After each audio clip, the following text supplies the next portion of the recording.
네, 중국을 비롯해서 유로존과 미국까지 제조업 지표가 부진하면서 둔화되는 양상을 보여주고 있습니다. 그래서 전체 글로벌 경제가 둔화되는 것 아니냐 이런 우려의 목소리가 나오고 있는데요. 한번 분석해봐야겠죠? 네, 일단 왜 이렇게 글로벌 제조업 지표가 모두 다 이전보다 둔화되는 양상을 띠고 있는지부터 분석을 해보도록 하겠습니다. MTN의 김종우 연구위원 모시고 이야기 나눠보도록 하죠. 위원님. 네, 근데 우리가 여기서 분명히 짚고 넘어가야 될 거 있습니다. PMI라고 하는 것은 구매관리지수, 결국은 심리지표거든요.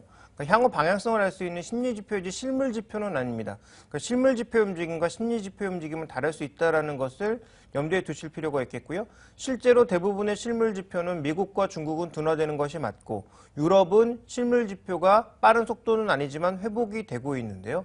다만 이 회복되고 있던 실물지표 이런 흐름과는 달리 최근의 심리지표는 전반적으로 모두 지난달보다 하향한 모습을 보여주고 있습니다. 근데 여기에 다 각각의 이유가 있다는 거죠. 대륙별로 살펴보게 되면 먼저 미국 같은 경우는 어제도 말씀드렸지만 실제로 미국 산업, 제조업의 상당 부분을 이끌어왔던 게 셰일가스 산업입니다. 근데 최근에 유가 급락으로 인해서 이런 셰일가스 산업이 급격하게 둔화되었다라는 거죠. 그래서 이 부분에 대한 부담이 지금 PMI의 부담으로 나타나고 있는 것이고요. 유로존 같은 경우에는 그리스 우려와 함께 성장에 대한 우려 이런 것들이 일부 반영되고 있고 또 산업 내 구조조정도 반영되고 있는 것으로 이해할 수가 있겠고요.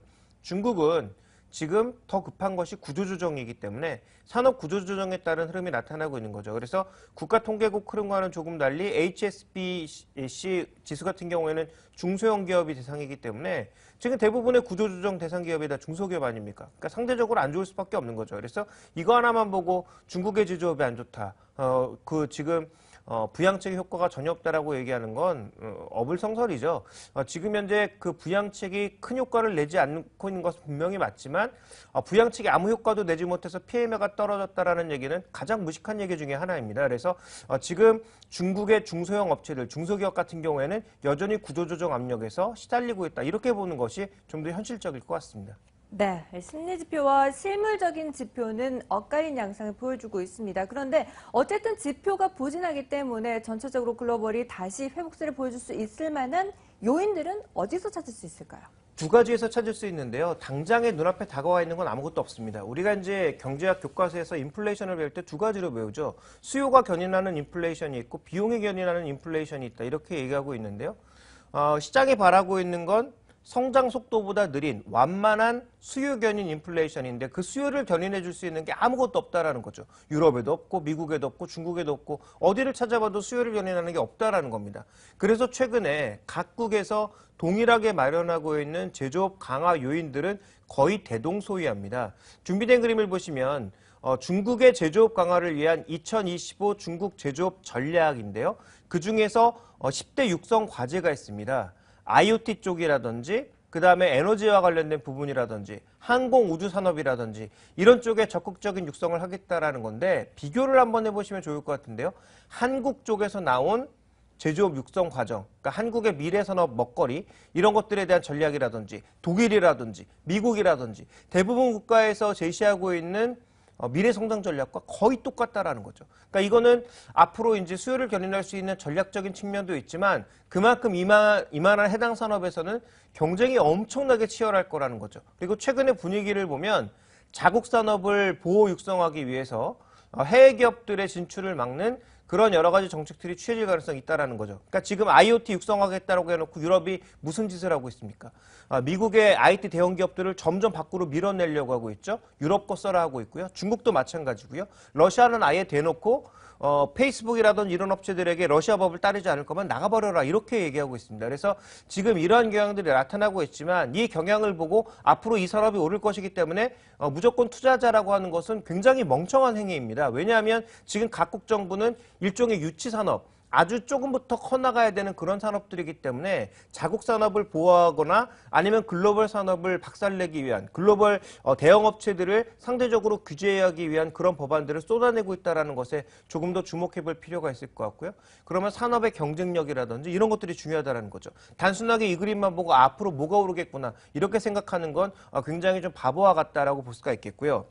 그 다음 살펴봐야 될 건 실제로 중국이 그래서 연구개발비를 끊임없이 끌어올리고 있다라는 거죠. 그래서 이와 관련된 연관 산업들이 분명히 수혜를 받을 수 있는데 어떤 종목군들의 수혜가 돌아갈지는 굉장히 한정적일 수 있다라는 점을 말씀드리고 싶은 거고요.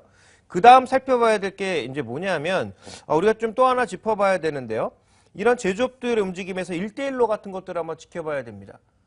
지금 중국이 추가적으로 투자하려고 하는 게 자국 내 투자보다는 자국 내 인프라를 해외로 확대해서 해외 쪽에 인프라 투자하는 것, 특히 아시아라든지 아프리카, 유럽 이 3개 대륙을 연결하는 데 굉장히 주력하고 있죠. 왜냐하면 지금 미국은 태평양을 중심으로 유럽과 함께 이 아메리카 대륙을 묶으려는 그런 시도가 나타나고 있습니다. 반대로 중국은 아시아와 아프리카와 유럽을 묶으려는 시도를 하고 있습니다. 그러니까 주로 동유럽 쪽의 흐름과 연계되어 있는 그런 모습이기 때문에 자, 이런 흐름으로 가게 된다면 이와 관련된 인프라 투자에 분명히 수혜를 받을 수 있다라는 점. 그래서 이것은 분명히 우리에게 기회가 될 수 있다. 그래서 기회 요인이 분명히 존재하고 있으나 그 기회 요인 내에 상당수 리스크도 존재하고 있다라는 점은 염두에 두시고 가셔야 될 것 같습니다.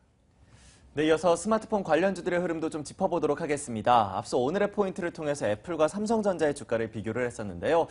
최근 들어서 우리 시장을 본다면 스마트폰 관련주들의 하락세가 두드러지게 나타나고 있습니다. 하지만 미국 시장에서 애플만큼은 꾸준하게 강세권을 유지하고 있는 상황인데요. 왜 애플의 주가 계속해서 오름세를 유지하는 걸까요? 먼저 아이칸이 왜 지금보다 한 80% 이상의 주가 상승을 얘기하고 있는 걸까요? 또 모건 스탠리는 지금 아이폰 6나 아이폰 6S의 효과로 애플이 50% 오른다고 보고 있는 것일까요? 그건 좀 아니라고 보고 있습니다. 왜냐하면 실제로 2016년부터 애플 TV가 본격적으로 나오고요. 그리고 지금 애플이 추진하고 있는 무인카 사업도 향후 M&A 방향으로 갈지 아니면 자체 개발 사업으로 갈지는 좀 더 지켜봐야 되겠습니다만 어쨌든 전체적으로 지금 살펴보게 되면 문제는 뭐냐면 애플은 추가적으로 다른 서비스를 생각하고 있는데 이 다른 서비스 자체가 서비스와 소프트웨어, 하드웨어가 하나로 묶여있는 애플이라는 점에서 강점이라는 거죠. 그러니까 애플 자동차가 나오면 애플의 아이폰이나 애플의 아이팟 3번이라도 써본 사람이라면 애플 자동차를 사용하는데도 아무 문제가 없다라는 거죠.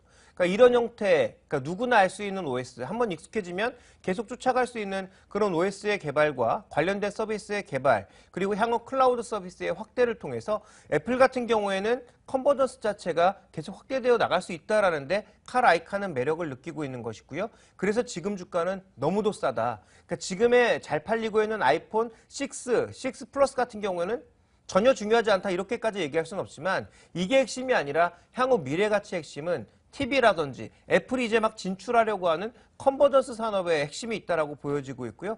그와 관련된 IoT를 애플은 이미 아이클라우드라고 하는 서비스 형태를 통해서 이뤄내고 있는 거죠. 그러니까 애플의 향후의 가치는 여기에 지금 무게를 두고 사람들이 주목하고 있다. 이렇게 봐야 될 것 같습니다. 네. 애플과 삼성전자의 경쟁 구도, 삼성전자만 그렇게 생각한다라는 우스갯소리도 나오고 있을 만큼 애플은 아주 탄탄한 움직임을 보여주고 있는데요. 네. 그렇다면 장기적으로 봤을 때 두 회사가 경쟁 체제로 갈 수 있는 건지, 그리고 전략적으로는 애플에 대해서는 롱 전략을, 삼성전자에 대해서는 숏 전략을 제시해봐도 될까요? 일단 이렇게 봐야 될 것 같습니다. 지금 삼성전자 애플의 경쟁 구도가 앞으로도 이어질 가능성은 있지만 만약에 애플이 점점 서비스 기업 그리고 IoT 기업 이런 쪽으로 흘러나가서 컨버전스 쪽을 만약에 성공시킨다면 삼성과 애플의 거리는 점점 멀어질 가능성이 있다라는 거죠. 왜 그러냐면 삼성도 지금 다 하고 있어요. 클라우드도 하고 있고 그다음에 지금 이 타이젠이라고 하는 것을 중심으로 소프트웨어도 개발도 꾸준하게 해나가고 있는 양상이고요. 구글과의 어느 정도의 거리감도 유지하고 있습니다. 문제는 뭐냐면 애플은 이런 여러 가지 서비스들을 하나로 통합하는 그런 서비스가 지금 되고 있는데 삼성은 그게 아직까지 죄송합니다. 힘들다라는 거죠. 그러니까 그런 의미에서 우리가 좀 주목해 볼 필요가 있지 않나라고 봅니다. 그래서 부품주로서의 삼성전자는 여전히 매력적이고 앞으로도 주가가 올라갈 것 같고 하드웨어 측면에서의 강점은 여전히 유지되고 있지만 아직은 따로 국밥이라는 거죠. 여러 가지 그 서비스들이. 그런 측면에서 삼성전자에 대한 투자 전략은 여전히 장기적인 매수는 맞되 애플과 똑같이 갈 것이다. 애플과 계속적인 경쟁 관계를 누려갈 수 있다라고 보시는 것은 이제는 조금 한계에 부딪힌 게 아닌가라고 보고 있고요. 삼성전자가 그렇게 가기 위해선 애플처럼 서비스를 하나로 묶어낼 수 있는 통합형 서비스가 나오든지 아니면 바이오를 비롯한 다른 여타 산업에서 지금의 IT 성장만큼의 강력한 성장을 견인해야 아마 시가총액 비중이 되었든 아니면 기업의 경쟁 구도가 되었든 이런 것들이 제대로 형성될 가능성이 있지 않나 이렇게 보고 있습니다. 삼성전자 장기적으로 봤을 때에는 성장 가능성이 분명히 있습니다. 하지만 애플과 비교했을 때는 아직까지 부족하다라는 판단을 내려주셨는데요. 신사업으로 큰 성장을 이끌지 못하는 이상 애플과의 비교 국면은 더욱더 약화될 수 있다는 분석을 내려주셨습니다. 자, 이렇게 해서 글로벌 종목들과 함께 우리 종목에 대한 전략까지 모두 다 세워봤고요. 우리 증시에서 주요 이슈들도 분석해 보도록 하겠습니다. 동상이몽 돌직구에서 함께 해보시죠.